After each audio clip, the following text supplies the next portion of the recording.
Welcome back to the Drive-In Asylum late movie. And yes, the rumors are true. Next week, we're going to be doing one of your faves and ours, Burial Ground. Sam, was that from the request line? It was from the request line, as is the second movie. The second Well, movie will be The Midnight Hour, the TV movie musical weirdness. So that's pretty exciting. So two movies that may not feel like they'll fit together. We'll see how they're connected. Are they connected? Stay tuned next week. there's always some common thread, right? Yeah. So how about Andy? Andy had some problems, huh? Uh, he had issues. This movie was made before PTSD was treated, before it had been defined and treated. And this was definitely an allegory for what was now the reality for a lot of people who actually came back from Vietnam. We Their were doing lives were changed. some research in between. It was actually shot right after Children Shouldn't Play with Dead Things. So this is probably shot closer to 72. So maybe even more early take on Vietnam and PTSD and soldiers coming back. The Yeah, mom's a problem too. I agree with Mike. she really did not know what was best for her family. And it was amazing that how she picked the wrong side because she was all Team Andy. And the daughter was like, "But what about me, Catherine?" And she's like, "You never came to me. You Andy always came to me." And then, she picked the wrong kid because Andy climbed into a grave at the end. Also, she everybody was shitty to Catherine. The dad's like, "Shut up!" Yeah, Like, get out of my way. Like everybody's just horrible. that family had issues. I mean, Yeah, it probably was. issues. Yeah, I mean, Catherine's not going to do too well after. I'd like to make that movie. Like, what happens to Catherine after? But it's just a drama. There's no supernatural element at all. It's just her dealing with the trauma. And I agree with Daryl. I really like the scene with the doctor where Andy kind of reminds him that, like, he did his duty and died for his country, and now all these people kind of owe him. That's a And he's great line. yeah, We'll say anything to justify our horrible actions, won't we? Andy yeah, was Andy was he wasn't so different than the rest of us. yeah. But and it's funny that in the same way that you can't imagine this undead thing going on a double date and trying to pretend like nothing happened. I'm sure it's the same way that when the soldiers came back, like now they're just going to the drive-in and going back amongst their normal life when they just spent years constantly being ready to get killed. You know what I mean? To be attacked at any time, and now they have to be just calm.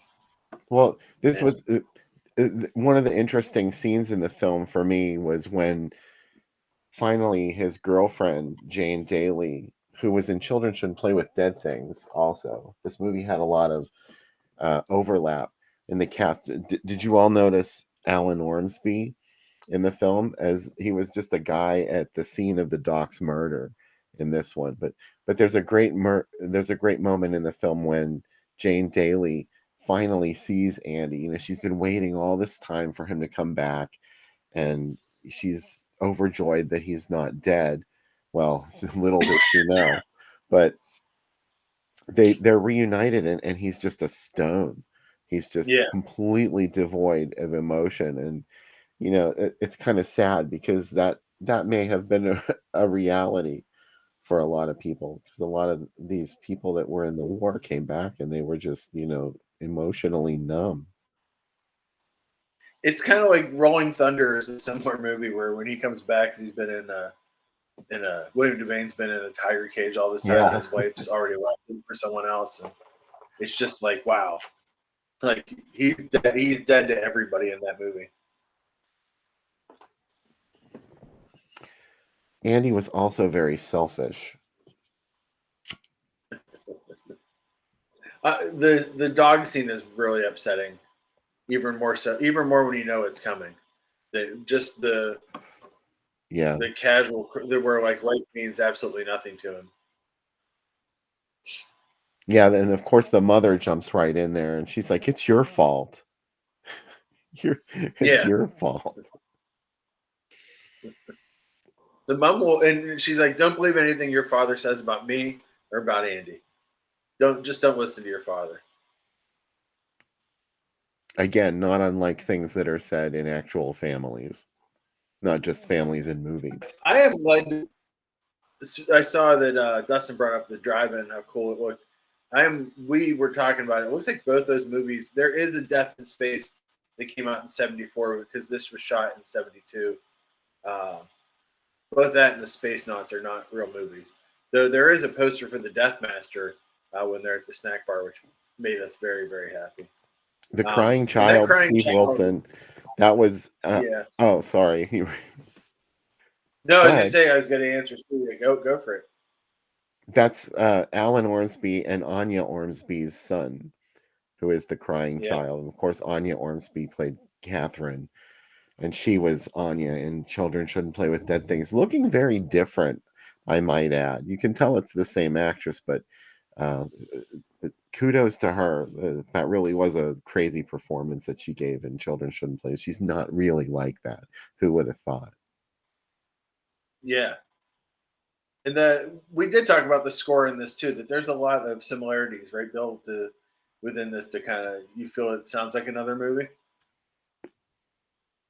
Oh, you mean Carl Zitter's score? Yeah, Daryl just brought that up in the chat. Yeah, obviously a lot of the same themes that he reused for Black Christmas, kind of yeah. like Harry Manfredini and the children in Friday the 13th. There's a similar stings that show up a few times in this, but yeah, that scene with all the kids, like the kids are, yeah, they're annoying, but they're just neighborhood kids, and then like they kind of go from like just messing around doing karate to all of a sudden realizing that they could be killed by this guy, this monster that's now in their midst. I think that I saw that there's some debate. I think Nora was saying, is it uh, zombie or vampire? I'm going to lead towards zombie because he's out in the daylight. Um, and yes, while he needs blood, it's a he's just an undead thing. I don't even know if he needs blood eyes. Like, is he just trying things to keep from No, it worked because falling he apart? injected it into his arm and his appearance started to get younger. Yeah, So that's what I wanted to know. What were the rules for Andy's condition? Like, what did he have to do? How did he know this? Was yeah. there a manual? Does he? Is it just instinct?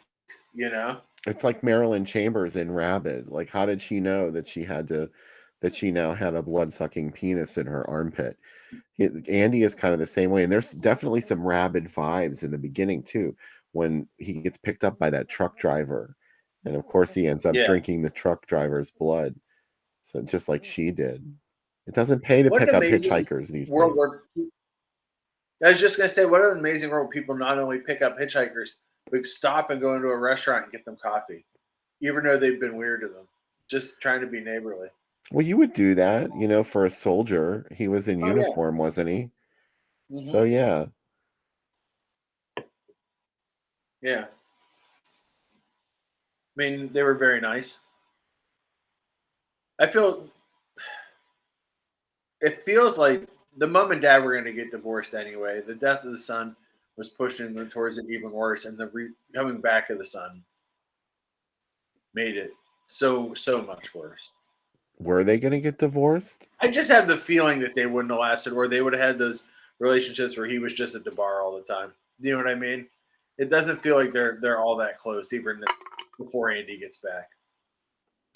This was just the beginning of the 70s, so it wasn't Yeah. probably it may have been becoming more and more common for couples to divorce, but couples like that didn't divorce. My They would have just grandfather stayed just went. together and been miserable. My grandfather just went to the bar when he was mad at my grandmother. Yeah. To the bar every night. But and he went to the bar after work, and then he came home and he'd be home for an hour to eat, and then he'd go to the bar again. You know, so he's definitely a shot guy too. Like there's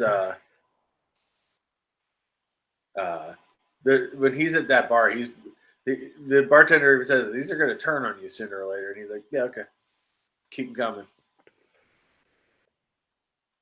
Yeah, there were some strange family dynamics for sure. I also felt really bad for that Good Samaritan at the drive-in that pushed Anya Ormsby out of the way and got run over Yeah. over and over. Ugh. That was a pretty good effect. I don't know. I thought that looked pretty realistic. The dummy that was under the car. I mean, Oh yeah. I No, hope that there's a was a lot of dummy. good stuff in this. Yeah, you Yeah, know the other thing I was thinking, Bill. You were like said, how did he know how to do this when he's injecting the blood? yeah, I kind of had the idea that heroin usage was so big in Vietnam that he knew how to tie off really easily. I was thinking the same, like, how's he know how to tie off? I'm like, oh, he's probably on drugs in Vietnam. You know what I mean? Like, because that's what happened with yeah. soldiers. That is something that they get into in the Yeah, movie a little bit because that's what everyone says on the news. They're like, "Oh, it's a drug-fueled crime spree," or yeah. something like that. That doctor was so stupid. Can we just talk about that for a second? I mean, come on. He should have just called the police right away. He clearly did not read the script. And there was all that bullshit where he's like, I have to report this to the police. And John Marley's like, can you just wait till tomorrow to report it to the police? Like, Old white no. guys probably used to do that stuff though. They did favors. They were like, "Oh, we're both in the lodge together with a moose or something." He should have pulled that card, the moose card, the Lions or Rotary Club card on him. He's like, "Aren't we all order the water buffalo together?" I thought it was kind of Also, gratuitous. how do you get? I mean, maybe in the '70s it was different. House calls seemed weird, right? But he's like, "Yeah, you know what? I know you're drunk as fuck, but I'll come over and look at your zombie son." Really? Does that happen? I can't get my doctor to call me back. I had a fucking heart problem. I guess it's Yeah, different. I guess gone are the healthcare. days. Yeah. Yeah, the actor So, playing Andy I read got cast because he unnerved everybody at his audition. Like he really was good at making just dead faces and just staring at him. he had a great killer stare. Yeah. So, If both I went children to the should drive-in, good. both children shouldn't play with dead things and Deathdream were filmed in Florida. As Sam said, they were shot back to back. And this one was filmed in Brooksville, Florida, on location in right where it happened in Brooksville, Florida. Yeah. That's the 41 drive-in, which was it's not around anymore, but that was an actual operating drive-in, which is pretty cool. They probably did some kind of night like be part of a new movie. You know they did. Yeah.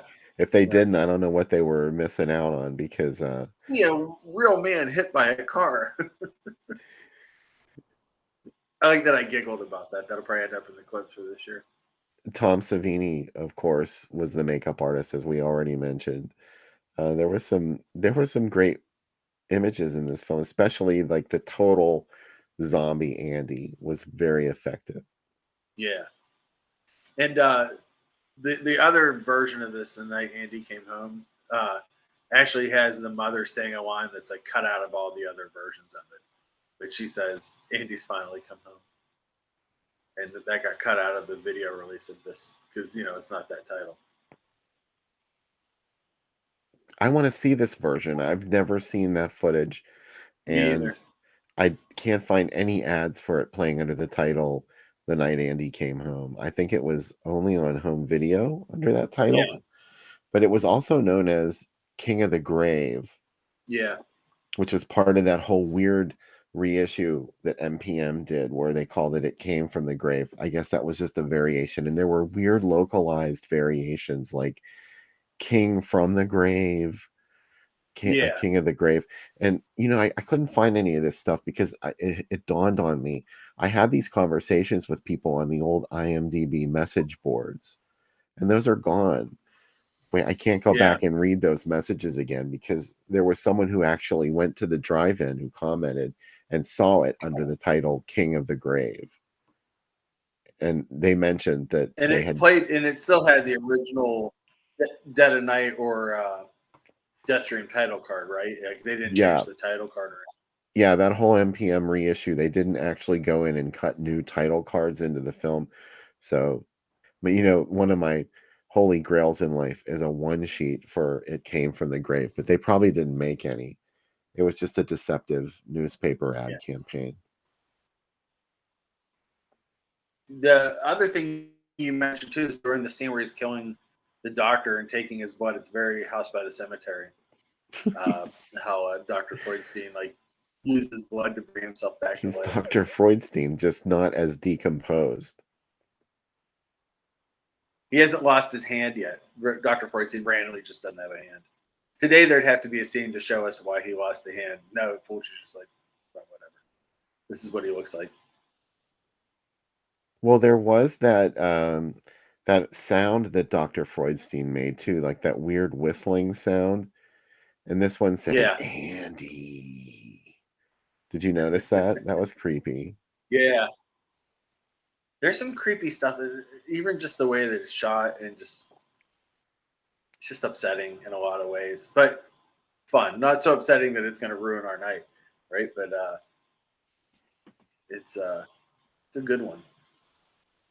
And we forgot to ask if there was anybody in the chat for whom tonight was the first time you saw Deathdream. So let us know. I Yeah, think there were at least one or two folks. I mean, this is so familiar to me. I can't imagine there was anyone that hadn't seen it, but maybe there was. yeah. When was the first time you saw this movie? Uh, Man, probably about 10 years ago. So very late, but it was right when I first started buying DVDs, and I got it because I was trying to get all the Bob Clark stuff. So that's when I saw it. Here's someone for whom it was the first time. That's exciting. I'm curious whether or not you liked it. Yeah, let us know in the comments. Seeing this movie on TV, like I said in the first segment, was a sneak attack because it was a daytime watch. I saw it like on WOR in the afternoon, and I also saw it on Chiller Theater, but that was at night. I watched this a couple of times, and it How was about that truck stop? Don't you it just was want to brilliant. go eat there right now? Hmm. They probably had like strawberry pretzel salad and like really greasy burgers. I would have loved it. Can we go there after the show? Oh yeah, we can definitely go. We'll find it. We'll drive down to Florida. We'll find that diner, and I'll buy some chips from that. I love any place that has extra food to take with you at the counter. Like you don't see restaurants really do that anymore. Where they're, you remember they used to just have like candy bars and gum and stuff at the counter for when you leave. Yeah, actually, I hadn't thought about that for a long time. Yeah, I haven't seen it in forever. By the way, I had my mind blown the other day, Bill, because in Uniontown there's a Shoney's. It's the only Shoney's I think within 100 miles of us. I saw it and I was like, "What? There's a fucking Shoney's here?" And to anyone in Florida, they're like, "Ah, whatever. It ain't a big deal." There used to Pittsburgh, be they're a cool. Shoney's in Morgantown, West Virginia, Yeah, which really is only like a little over an hour from there here. used to still be a Bonanza down there, but I think that finally closed too. Because we don't have any Ponderosas or Bonanzas. Is that a bad thing? Probably not. Around us, there's a new Rallies though, Bill, that opened in Homestead. We don't have that many. I hate rallies. Do you? Oh yeah, I like it. Sonic. I can't stand Sonic. You know, like the drinks at Sonic. Well, I haven't. I don't think I've had those because I only actually ordered food a couple of times at I've Sonic, and only that was ordered enough. drinks, so yeah. The strawberry lime slushes. There's a lot of good slushes, and they're really good for putting booze into. So that's what I would recommend at Sonic. I do prefer just a regular diner. The diner up by us, the 49er, just got bought by some folks. and which makes me really happy because it was supposed to The go. Going by, Diner 49er. yeah, it's up by Brownsville Drive-In. We have to So, stop when we drive down to Florida. We have to stop in Georgia at the Diner and Squirm. oh yeah, definitely. We're just gonna make a diner tour. That's gonna be our DVD diners of exploitation movies, and we just go to all of And them. we're I want to not go to the going one. to the Blob Diner either. No, I have been to the Blob Diner actually, and it was wonderful. Which Yeah, Blob Diner? how about I that Scooby Doo light switch? Huh? oh yeah. Andy had a Scooby Doo light switch in his bedroom. That's pretty hip. Yeah, it's hip. Plus, like, when it's what was it? I guess Scooby Doo was on in the late '60s, so maybe he liked Scooby Doo when he was 14 or 15. I mean, I guess he was probably. I kind of imagine before Andy left, Andy was very much a mama's boy, and maybe a little stunted in the ways of growth.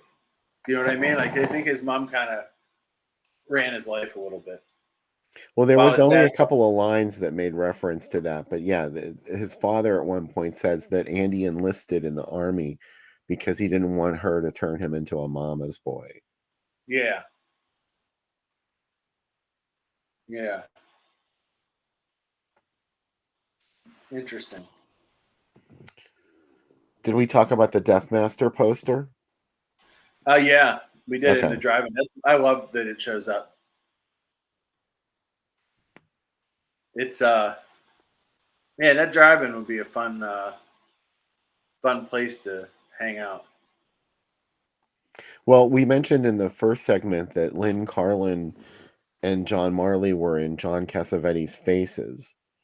Yeah. And Lynn Carlin was actually nominated for an Oscar Whoa. for that. So she was an Academy Award nominee when she made Deathdream.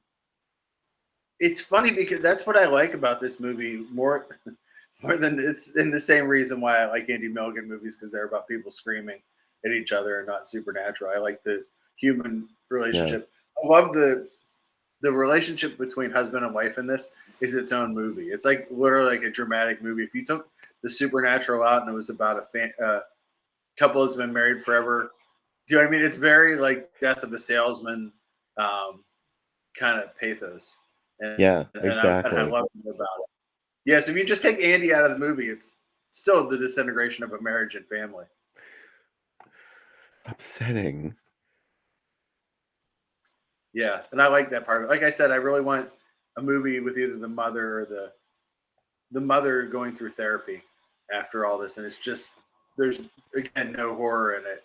It's all just about an older woman coming to terms with being a widow, and it's like a Merchant Ivory kind of version of Eventually this. they did make that movie. They removed Andy from it and they called it Ordinary People. And they got Mary Yeah, Tyler exactly. Moore to play the Lynn Carlin That's a role. movie I'm looking for. Maybe I would love. I love when sequels are totally different genres, though. So that's why I'd love to make a sequel to this that totally people are like, oh man, this is going to be Death Dream 2, and Death Dream 2 is just like an old woman dealing with stuff. I Maybe think she that's a ends up great meeting idea. Samantha Egger and what's her name, and dealing her experiences. Hey, here's something I forgot to show when we did the ad gallery. As you know, I just recently finished a London series on Groovy Doom, and here is one from when Deathdream played in London with Rabid. Wow. So we mentioned that there was that, Rabid vibes with the dead truck driver. Well, here are the two movies. This was a deliberately programmed evening, I bet. It was I like that Trucker they even call out that Hitchhiker Horror. these were two Sitges horror film festival winners too. Like this is like a classy night at the genre theater. This movie really walks the line very well of being classy and being a cheap exploitation film. Yeah. How about Rabbit just gives away the ending of the movie in the fucking poster? Like Yeah, spoiler warning.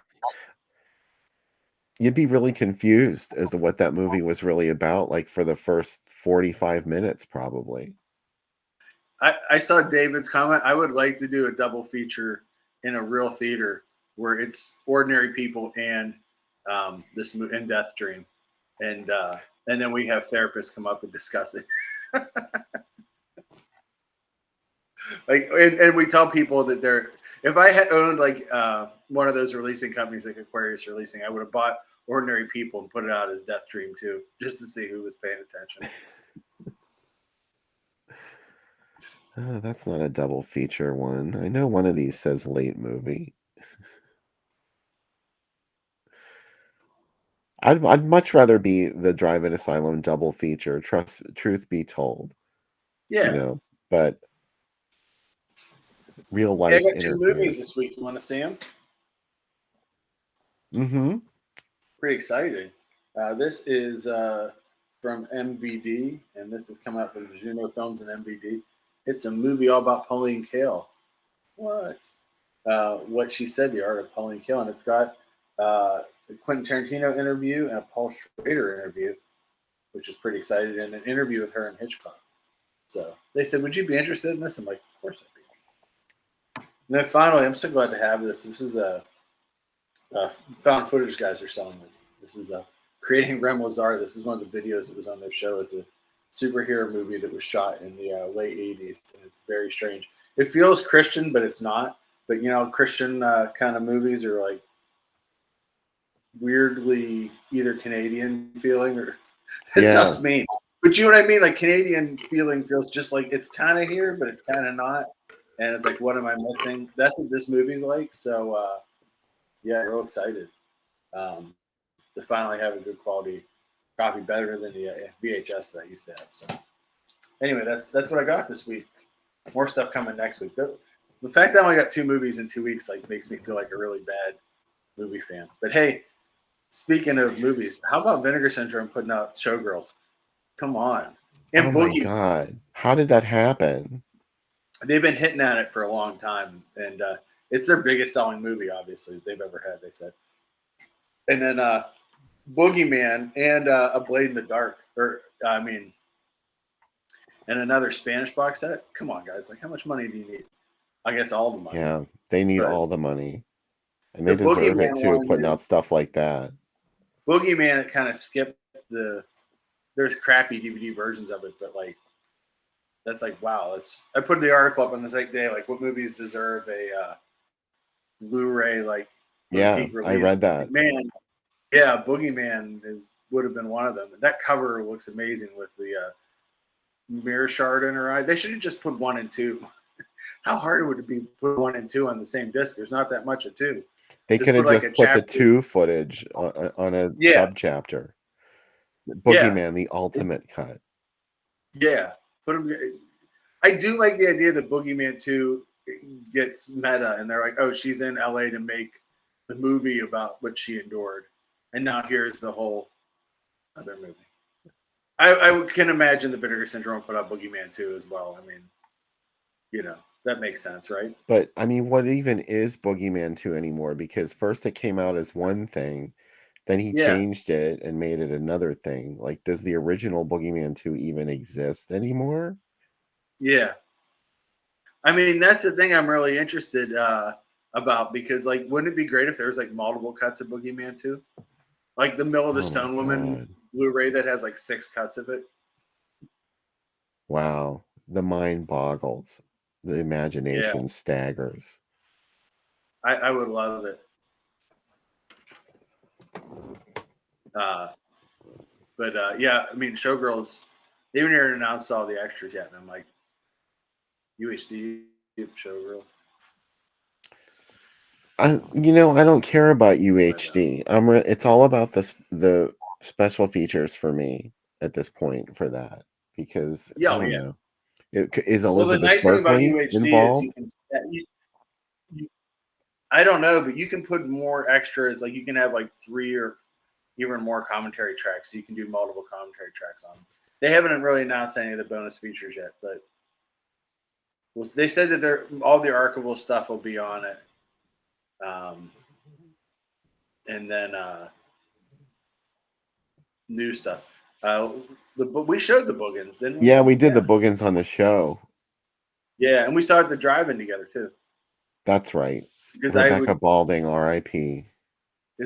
you asked Becky if she was Becky Balding, and then for weeks I kept asking her about the Boogans. I said, "Do you like the Boogans?" Are you sure you're not Becky Balding? Want to look at some ads? Yeah, let's look at some ads. Here's some stuff from Banger. Banger. You brought her, you banger. Yeah, I barely know her. 1000C first showing of weird mystery drama. Yeah, they actually didn't have any picture ads for Dracula, but they did run this little press photo of Bela. So I had to put that on the page. And ditto for Frankenstein.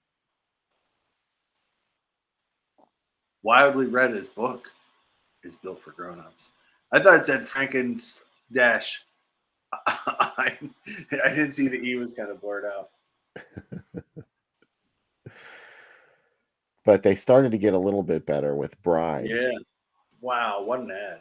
I swear I've never seen two ads for Bride of Frankenstein that look identical. That size of that ad is crazy because that's like not full page, but it's like, is it full page? No, it was not full page. It was just like a full small column. panel. Yeah. Yeah. It wasn't even a full column. It's funny. You always knew old advertising guys when they gave you sizes. If they said, "Oh, it's just 2 columns by 8," and like, don't you mean like 5.74 inches? And but back in the day, all ads were column sized, and you just knew column size, and you knew what But every newspaper had totally different specs too.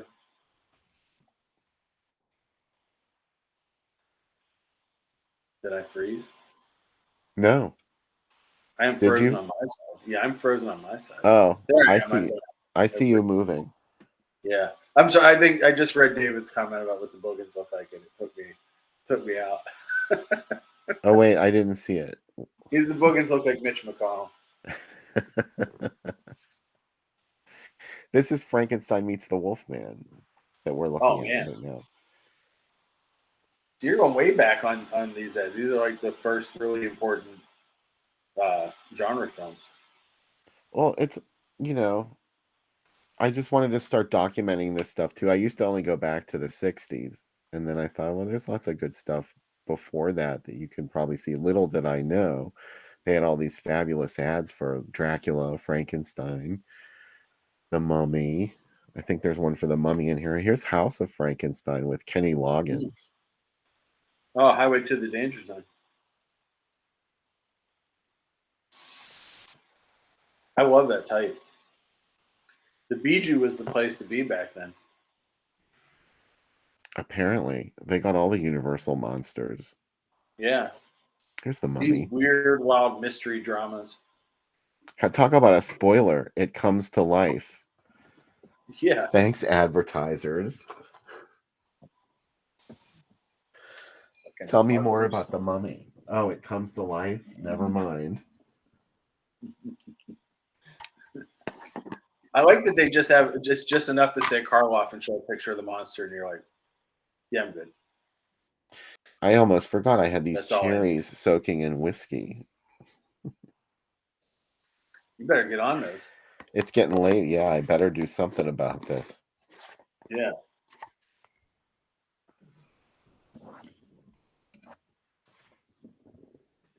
Let's see if there's anything else on there. Oh, of course, we're back to Drac. He's like, hi, everybody. What do you think of the original Dracula? Like, is it one of your favorite Universals, or? It's not one of my favorites, but I really like it. But I think one of the interesting things is I was speaking to a director about it, that Archie Poog, who is the what do you call it? One Way Bad Stone shot on video decks. He was in so many Dracula plays, and he said you have to understand that when Dracula came out, there had never been a movie that really presented the supernatural as a supernatural event. It was always like Scooby-Doo at the end. You know what I mean?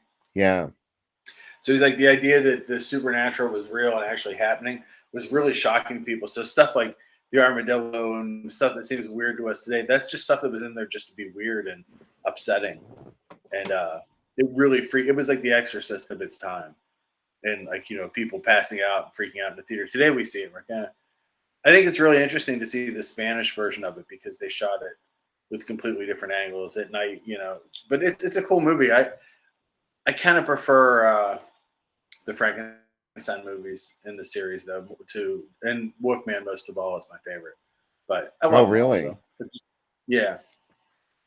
It's That's a kind of like strange saying one. It's hard to find ads for the Wolfman, and you would think that it was a really big deal because yeah. the Universal monster apparently they made money, but I don't know why they didn't want to advertise the Wolfman. It opened like around Christmas, like New Mm. Year's at the end of 42, I think. Oh wow.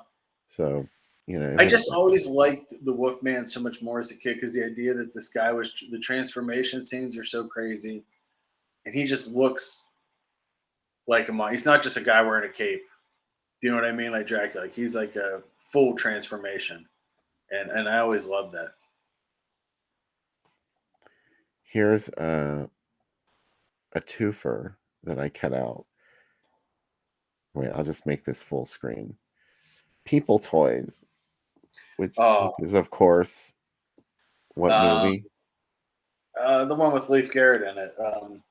Yeah, Devil Times 5, Yeah, Devil Times 5. Thank you. And or more names than that. It's that movie. We imagine that's that movie with Sorrel Brook where he gets his penis eaten, right? What's that playing with a captive female? it's one we did on the show. Oh, Hellhole? No, this is from 1972, 73. Sorry, or no, I guess this was 74. Wonder Woman? No, it's one of the very first movies that we ever showed. It was on the second episode, Oh. and we did a funny little promo where I talked to you from behind a sheet. Oh, the severed arm? Mm, well, that's not what it's called, but you're on the right track. Oh, Scream Bloody Murder. Mm-hmm. Okay. Wow. That's crazy. Yeah, this was after it was reissued in 74 as the captive female. Maybe it was to distance itself from the other Scream Bloody Murder, or more likely it was just to recycle something that people had already paid to see. Yeah. I was trying to explain that to my mom today when I was talking to her. She's like, "Do you think didn't people get mad?" I'm like, "I'm sure they did." Mm-hmm. What were they going to do about it? They already paid. Hey, is this code name Trixie? Yes. You may have heard of this title too, The Crazies. This is my favorite thing to do to make Bill laugh is to find the most obscure title and only refer to movies not just once, but all the time by those titles. I will only refer to the Crazies as codename Trixie. I thought you were just doing that accidentally. No, I know it's on purpose. Yeah, no. Sometimes it's accidental because the way my brain works, I remember them as those names. Like I have to remember the Living Dead at Manchester Morgue as Living Dead at Manchester Morgue, not as any of the other million titles it goes by. I prefer Don't Open the Window. Yeah, I know that's yours. So maybe I should just start calling it Don't Open the Window. Or you could also call it Breakfast at Manchester Morgue, which is my other favorite title. They should play that at the drive-in as the last movie, and then just serve breakfast when it's over. Tom Savini. Let's add a little bit of theater to it. Tom Savini can serve you breakfast. He definitely can. Mike asked about those Spasmo insert stills I promised. Tony Bubba had eye surgery, so he hasn't been on the computer as much, but we're going to get back together pretty soon, and I will get those. So he had the kind of surgery where you have to lay down in a special chair like all day. Oh, and man. Could only not be in that. It was like a cataract surgery. And he's just getting over it. He said at one point he had literally floaters floating in his eyes for like 3 or 4 days, so he couldn't read, and it was driving him nuts. These ads are from Texas, by the way, in case you didn't notice. This is my other series I have going on simultaneously on Groovy Doom. Here's what I love about this poster. Nothing of this happens in the movie, but it's even more upsetting of what really happens in the movie. Yeah, this is nothing compared to what you see in the film. Yeah, but I love that could get someone into the theater to see it, right? Yeah, they had a couple of different ad variations for this, which is amazing that this movie got such lavish promotion. I don't like that they capitalized kids, but I mean, otherwise, I love this head. That's just the copywriter in me. Like, are you guys going to initial Yeah, cap stuff or not initial cap? Come on. that annoys me too. Or when people use at least there's no apostrophe in kids. I also don't like when if they put what goes on in this nursery quote isn't for kids quote, like when quotes just come up randomly. The Yeah, worst is when restaurants do it around days of the week. Are quote Saturday and quote special.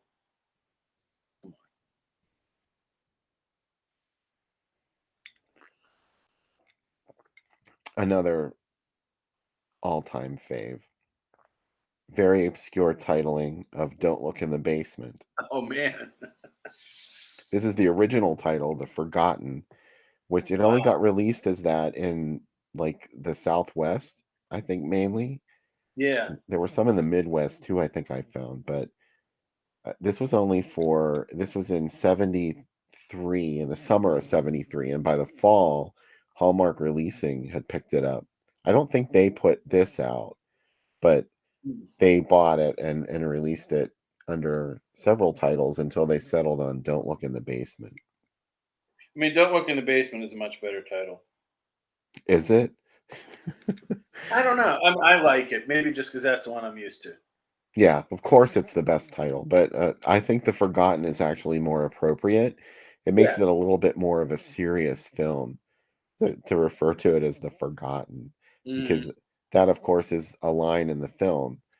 That's one of the things that Annabelle Weenix says to Charlotte Beale, to Rosie, and Rosie Holitik in the film. She was like, these people are forgotten by their families, by their loved ones. We are their family. Of course, it's late and I've had a little bit of boozy, so I can't remember her words, but it's actually, I Oh, I love thought her you said you monologues in that film. wow.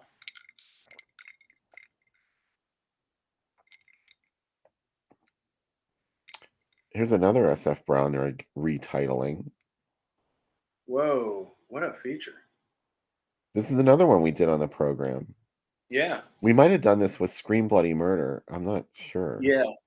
I like that this played with Dirty Mary and Crazy Larry, though. Yeah, that's pretty amazing. That's a night at the drive-in. I think that was or no, it says something cinema. The ad's a little blotchy. Whoa. Filmed in Jefferson, Texas, and Susan Bracken was going to be there.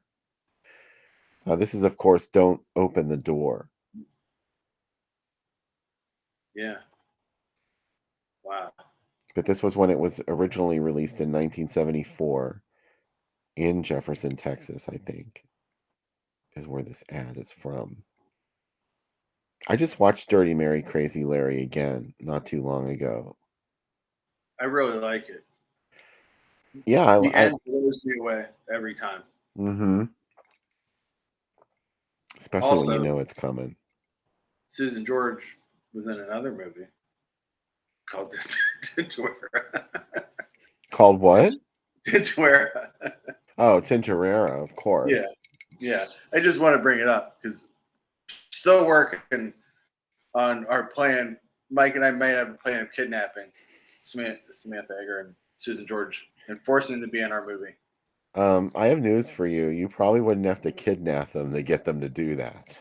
You would just have to come up with the funding. We're just gonna film the whole thing on Cameo. Wow. Last I but not love this least, like sneak premiere world like, this whole thing. It's amazing. yeah, this was December 1974 in Paris, Texas. Wow. the very first time I could actually find an ad documenting a screening of Messiah of Evil theatrically. So this must have been the world premiere. You know what my big revelation about Paris, Texas is? In What's that? Pee Wee's Big Adventure, when Simone tells Pee Wee that she's always dreamed of going to Paris, she's not really going to Paris, France. She's just going to Paris, Texas.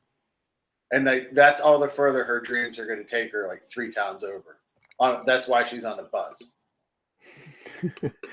Like, Well, that could be true, but she does talk about speaking French. yeah, but if you look at it through that lens, it makes it like such a smaller dream and kind of poetic.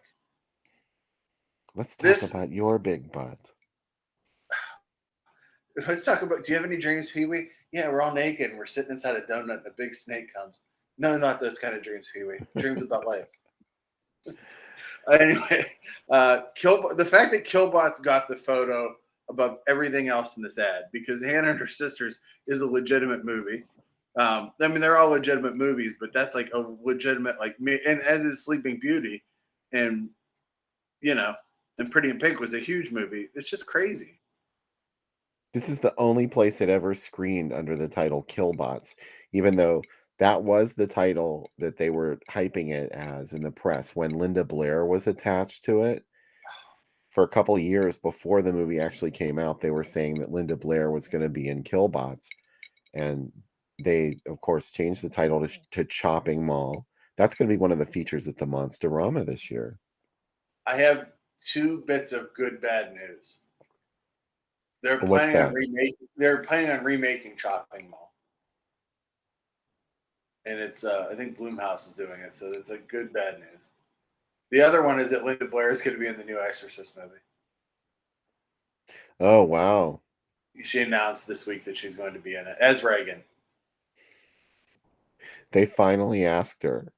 Yeah, I like that I'm like, she finally said yes. You're like, no, they just finally asked her. What? You gotta be kidding me. She would have said yes a long time ago if that asked. She would have played hardball like she did with us. Like, well, maybe if you guys donate to my dog, and then we did, and she's like, no, I still don't want to do it. I'm still gonna ignore you. Yeah, I'm still gonna ignore it. And like, okay, thanks. We're much smaller potatoes than a David Gordon Green reimagining. Right. So, she's a big one could star, argue man. that Hannah and Her Sisters, I know Mike has argued it before, is about Tisa Farrow, is part of it. So that it being there with Killbots is not the worst thing. Yeah, they're remaking Vertigo. How many Giallo remade Vertigo? Well, Perversion Stories Vertigo, so that doesn't bother me as much. Killbots means a little more to me. I don't know. I'm goofy about it. Are they going to remake Vertigo shot for shot like they did with Gus Van Sant's Psycho? Hopefully they won't try that again. That didn't work out so well. For the longest time, I only had a copy of that Psycho, because that's one Becca had, because she loves that one, and not the original Psycho. That should tell you how weird the DVD collection is. So there was plans. I guess Gus Van Sant said that he was going to make a more punky version of Psycho after that, just make it twice, which is funny. A punky version of Psycho. What the fuck's that here? Punky colors is what he said. What are punky colors? The black, white, and red? I don't know. Well, at least it would have been something. Yeah, versus just making the same movie. I don't know. I'm Gus Van Sant.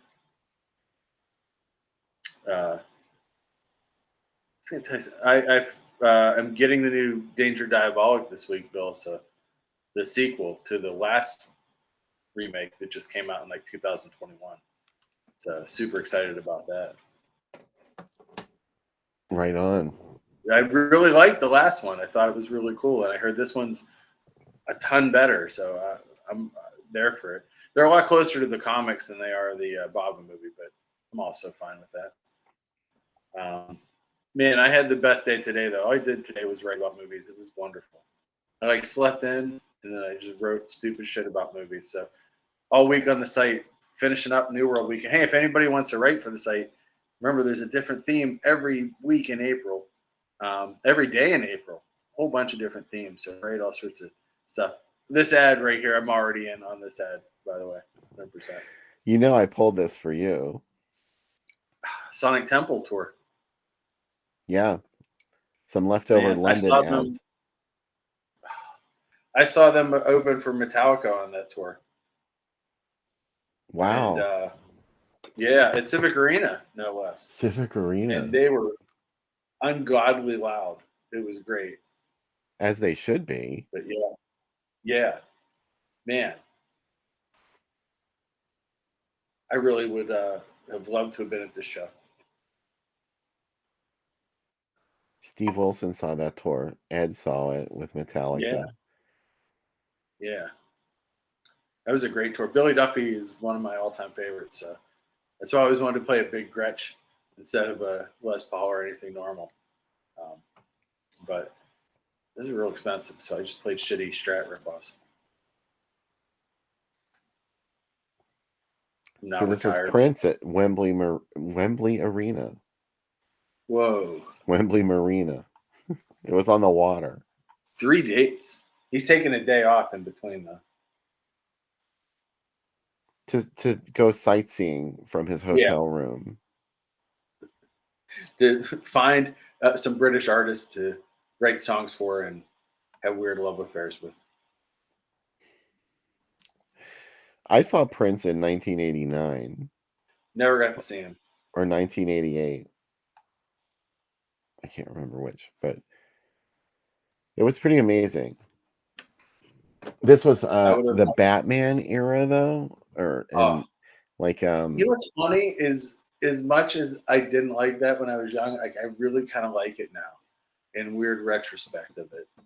Like the audaciousness of him just making these more basic, sample-heavy songs and dressing as a combination Joker Batman in the videos for Bat Dance. There's something to it. It's weird that he even wanted to do that in the first place, I think, anyway. It felt beneath him, to be honest. I was like, what? Prince, you're doing this. But he did, and it didn't hurt him. He was bulletproof by that point. He could have really done anything. He did. I think that's when he started to go downhill. Truthfully, like that was when he really started going off the deep end, and like Graffiti Bridge. I think that was around that time. Thieves in the Temple. I mean, I don't know. He just started to like go off. I like Thieves in the Temple as a song a lot, though. I mean, I guess I like it too. It wasn't as bad as the stuff that came later. Like by like 94, I think that was when Come came out. Come was a horrible album. You know, it was one of those albums he just gave Warner Brothers. It was like all outtakes and stuff. But yeah, I mean, he really thought that he couldn't do any wrong, and he could. And it started to like get into like this weird Prince speak.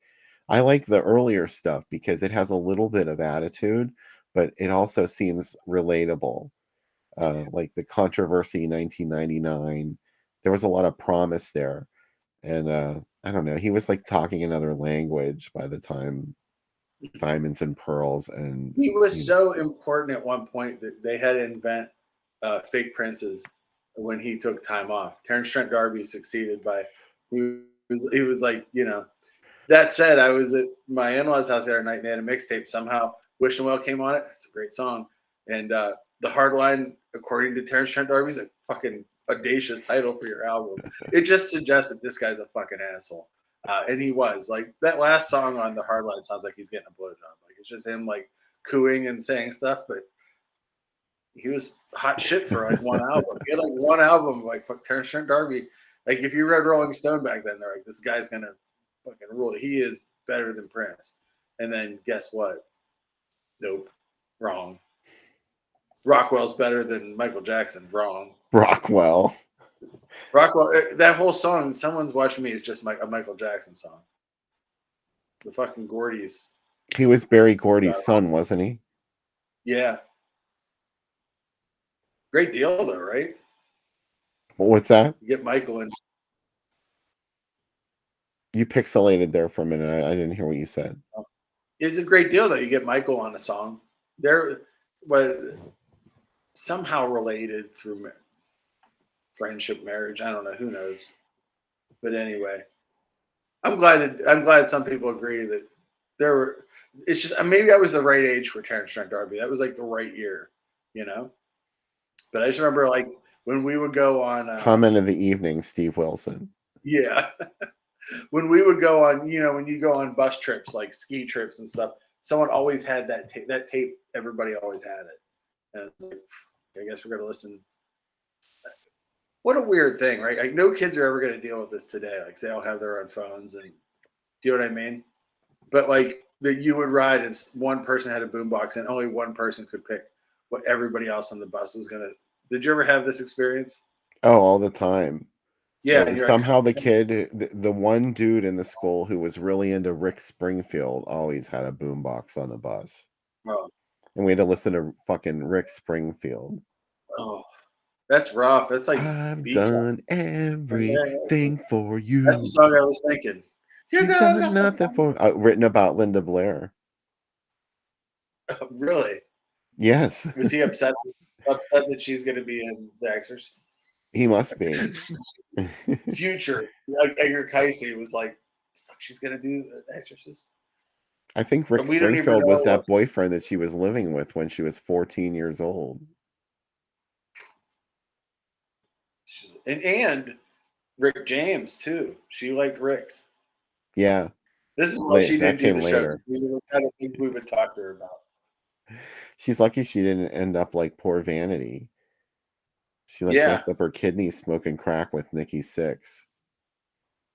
Uh, This picture is of an poor Erasure concert, Sam. It's been up there for so long I have to mention it. Sorry. well, it did come up on my screen. I have to look on my phone to get the other view. For some reason, stuff's not always coming up on This my is from screen. But 1989. And I saw this tour at some point. Or no, I saw them in 1990. That's right. never seen At the Erasure, but I love them. at the AJ Palumbo Center. Oh man, Yeah, it was horrible. They were I forget who was supposed to open for Erasure, but it ended up not being the originally advertised opening act, and it was this like talk about Rockwell. This was like a sub Rockwell kind of like soul singer named Nikki, Nikki, but it was a dude, oh yeah, and he had like this one minor hit called Body Rub, and he opened for Erasure. I do know that song. Wow, it's always weird when you see a band that only has one song, even as an opener. Like I saw Urban Dance Squad, who only had "Deeper Shade of Soul," was probably the only song they did that anyone knew, and they opened for Living Color, which was a kind of weird opener, and wasn't too good. How about Def Leppard and I guess Loverboy? this is weird. Wait, what year is this? I think it was 89. Okay, now Def Leppard's already bigger than Loverboy, so that makes sense. A couple years before, if you told me this is like 82, 83, I'd be like, that order feels a little weird. But at this point, Def Leppard was Pyromania was my favorite record as a kid. Like I would just carry it around the house with me. Like the cover is amazing. Like it's so good. I think I brought Pyromania. it. That was Andy Airfix that designed those sleeves for Def Leppard. He did the Oh Thompson yeah, Twins albums too. I think they're big three. it's what do you call it? The girl who wrote Juno. And but anyway, she in her book she stripped for a year, and she said that all Def Leppard songs are just made for sex. Like they're all like literally to the rhythm of sex, and that's Mutt Lange's fault. Because all ACDC songs are too. But yeah, I really like that. There are pictures somewhere of a young, very chubby Sam wearing a Union Jack shirt like Joe Elliott, the sleeveless Union Jack shirt that I bought at a Penny's. Thank you, Chris Diablo Cody and David. Thanks. I can't believe that Loverboy was playing with them. Like, Loverboy feels a little big to be an opener. Bill, guess what? We have done it again. Big oh enough wow, to get Guru Samrat to come in and say hi to everybody. Hello, Guru hi Samrat. Guru, He Guru is the Mad Monk. Guru the Mad Monk is here, and he has boner pills. So Oh, is that what that shit says? I'm Oh, guessing. okay. Yeah, either that or blessings. So some kind of blessings here you get. You can get them on WhatsApp. Just call him on I WhatsApp. see. Someone call him now and find out what he wants. Nobody click that stuff. I don't even think you can. I try and drop those links in the chat all the time, and it never Yeah, works. yeah. But thank you, Guru Samrat. Guru Samrat, and yeah, same one. Good job. That's when you know you're doing it right. When we're big enough that we attract that. So eventually, the whole chat room would just be filled with boner pills and come-ons for what are those insurances that Magnum sells? Oh, right, yeah. Yeah. It must be because everybody clicked and liked the video like we asked them to. So Yeah, thank you. it's all thank you and fuck you. I'm just kidding. No, I'm not gonna say that to anybody. That's mean. No, Please I'm go glad. to the YouTube page and subscribe. Would really love you for it. Even if you don't watch it on YouTube, who cares? Guru Samrat is back again. I'm going to translate what he said, so we all know. I can't copy and paste it. Yeah, I'm telling you, don't mess with it. You're gonna regret it. If I open it, it's going to be like the names of God, and I'll just be disintegrated. You know what I mean? It's like it's a curse. So anything else we should talk about before we sign off for the night? Next week's movies Yeah. are going to be Burial Ground, The Nights of Terror. Man, that movie. If you guys haven't seen it how the classy parts of this movie tonight. This movie has absolutely no classy parts, and it has some of the dumbest fucking people you've ever seen in a movie. Like legitimately, everybody in this movie is a fucking idiot. Yeah, it's legitimately probably the dumbest film that we've ever shown on the program, Yeah, and that's really saying something. But this one is a special kind of dumb. it is relentlessly dumb to the point where you're like, is this a parody? No, it's not. It's just really dumb. And then Dead of Night, which is really good.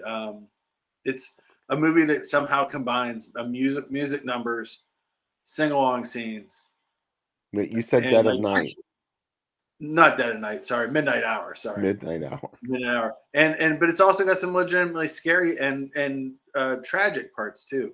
And it's got a great cast. So there's a lot of really cool stuff in it. So really excited about that. Someone said that they didn't listen to any of the bands you listened to in the 80s. What bands did you listen to? I saw Yeah. that. Because I listen to, as Bill knows, I have really weird taste where it's either metal or rap or strange 120 minutes bands, like Pop Will Eat Itself, that and Tin Machine. Bands that like nobody gave. Like I love Tin Machine This as is a kid. PWEization. This is this. It's the living end. I like Pop Will Eat Itself because they name dropped Alan Moore in the song, the comic book writer. So what? That's crazy. Um, I know so we have the sign off thing up, but I need more ice for my drink. well, that's cool. And I also like Bill also knows I really like old Ministry before they got. I like heroined up, crazy loud Ministry too, but Depeche Mode sounded Ministry. That's With fucking sympathy rules. with sympathy rules. It really does. There was one time I was getting ready to go to an award show and I was really nervous about it. And I texted Bill. I'm like, "Well, they played. I wanted to tell her, so I feel like I can go into the building now." Like because it randomly came on the Sirius channel, and that's really good. You know, there's all kind of live shit from them and from that period too, Oh with like Shay Jones singing on stage. I wanted to tell her with Al yeah. Jorgensen. It's just amazing. And you know, Al Jorgensen was in a band with Frankie Nardiello Hmm. before Ministry called Special Effect. Oh wow. They had like a post punk power pop band, and it was Harry Rushikoff from Concrete Blonde was their drummer. You should go look it up sometime. It's pretty amazing. There's some footage of them performing live in Chicago. They were like a huge live act, you know, and they had one album and then that was poof, they were gone. But I love that when good Trent stuff. Reznor got big, he let Al live with him, and they had like supermodels over, and Al was putting antifreeze into their smoothies and into their mixed drinks. And he's like, "Why are you doing that?" He goes, "That's funny. They'll shit themselves." And he's like, "You can't do that to people." I'm like, yeah, that's pretty much Al Jorgensen. I can't even imagine living with him, man. But yeah, I kind of really dig. Also, I realize I really like stuff like White House and old industrial. So I'm all over the place. Goofy. A lot of wax track stuff I really like. We thank all of you for hanging out with us tonight and watching this fantastic film with us, Dead of Night, aka Deathdream. We hope you love it as much as we do. And next weekend, like we said, we're going to watch two fantastic films, Burial Ground and Midnight Hour. Let's see. Next weekend is April 1st. We don't have a guest. No, not yet. So there's no guest plan for next weekend. If you'd like to audition, Yeah. Touch. But until then, be safe, be well, and come back, hang out with us, watch fantastic films on the ASYLUM double feature. We'll see you next week. See you guys. Yes, Matt, you are all our special guests. We are guests.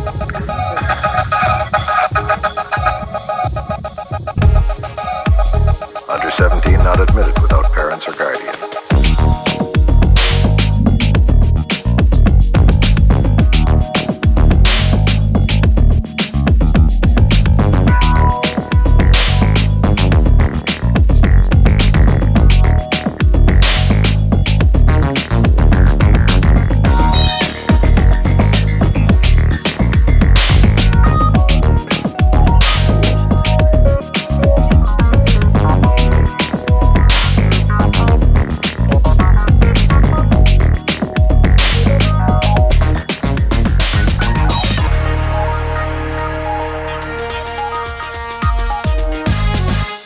Under 17 not admitted without parents or guardian.